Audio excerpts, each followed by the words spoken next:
So today's reading from John's Gospel, that unique account of the wedding at Cana, so much symbolism. The idea of weddings, the bride and the bridegroom, back to the Old Testament times of God and the people of Israel.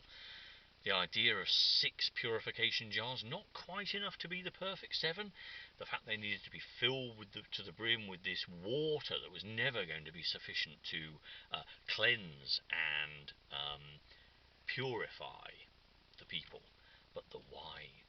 And the story, all about not turning water into wine, although it is the first of the miracle stories in John's Gospel, but the idea that Jesus is the real bridegroom, and the difference that the true bridegroom makes to the wedding celebration when he arrives.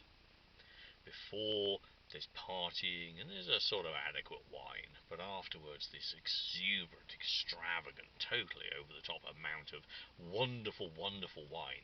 And it's the difference, and that's what John is saying. At the end of the section, when John records the words, and the disciples believed in him, that follows the preceding chapter where Jesus has called those disciples. So, at the end of it, they get that sense of, they saw the glory of God revealed, and they believed in him.